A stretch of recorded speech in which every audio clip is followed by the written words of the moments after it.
તો કેમ છો મિત્રો, ફરીથી મારા બ્લોગમાં તમારું સ્વાગત છે। આજે આપણે સરથાણા નેચર પાર્કની મુલાકાત લેવા આવ્યા છે। તમે તમારા પરિવાર અને તમારા મિત્રો સાથે એક દિવસ તમારે મજા કરવી હોય, આનંદ કરવો હોય, એક દિવસનો પળ, તો તમે અહીં આવીને આનંદ કરી શકો છો। ચાલો શરૂઆત કરીએ, અંદર એન્ટ્રી લઈએ।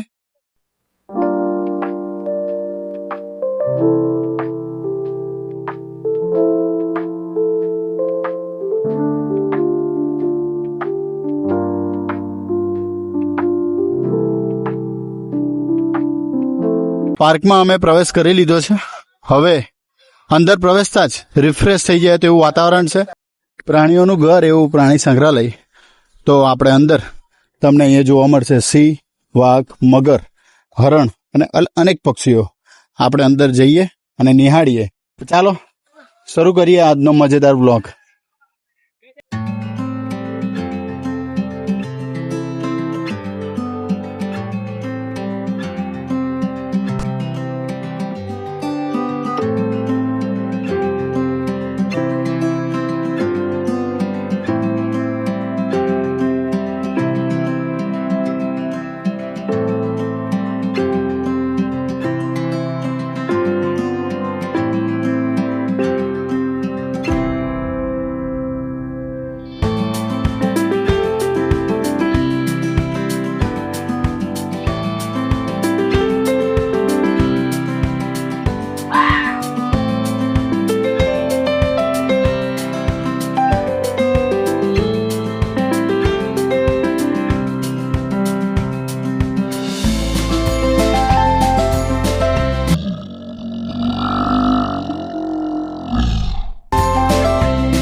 મને અહીંનું વાતાવરણ ખૂબ જ ગમ્યું અને સાથે સાથે જે રીમઝીમ વરસાદ આવે છે, ચાર ચાંદ લગાવી દીધા।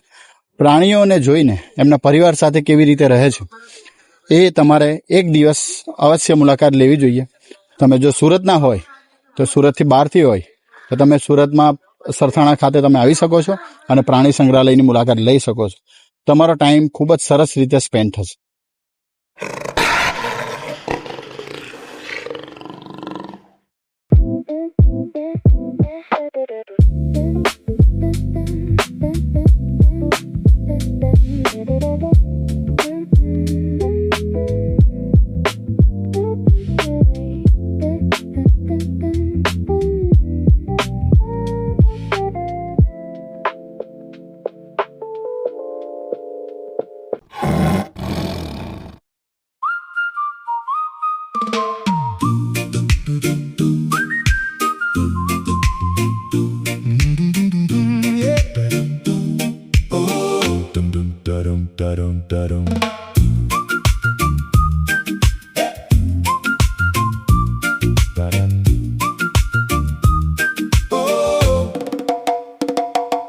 Got 1,000 things to do, and your phone keeps buzzing through. Just unplug and be free. In this life there's so much rush, all the pressure feels too much. Just unplug and be free.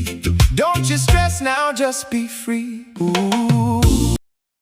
ઈચ્છા હતી સિંહને જોવાની, જંગલનો રાજા lion, પણ ગયા વર્ષે મૃત્યુ પામ્યો છે। અને મગર છે ને, એક મગર છે, ઘડિયાળી મગર, પાણીમાં મસ્ત ઊંઘી ગયા છે। અને વરસાદનો ટાઈમ ને બપોરનો સમય એટલે કોઈ પ્રાણી બહાર જોવા મળતું નથી।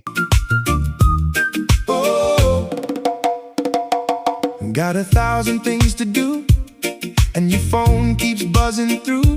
Just unplug and be free. In this life there's so much rush, all the pressure feels too much.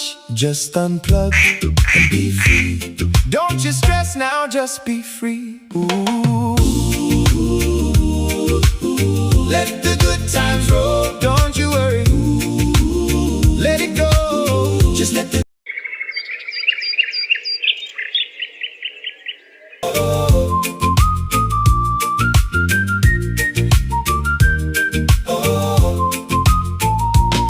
You see them scrolling on the screen, makes your own life feel less keen. Just unplug and be free.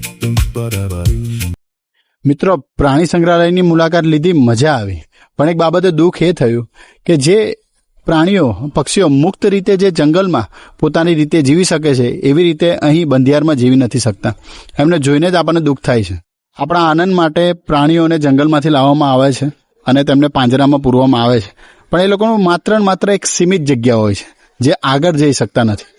માત્ર એ એરિયામાં રહી અને એમનું જીવન જીવે છે. પણ દુઃખની વાત તો એ છે કે આપણે એને જોઈને ખુશ થઈએ છીએ. આજનો દિવસ ખૂબ યાદગાર રહ્યો. તમને કયું પ્રાણી વધારે ગમ્યું કોમેન્ટમાં જણાવજો. ત્યાં સુધી તમે તમારા પરિવારનું ધ્યાન રાખજો. ફરીથી મળીએ નવી મોજ નવી મસ્તી સાથે. ત્યાં સુધી ગુડ બાય.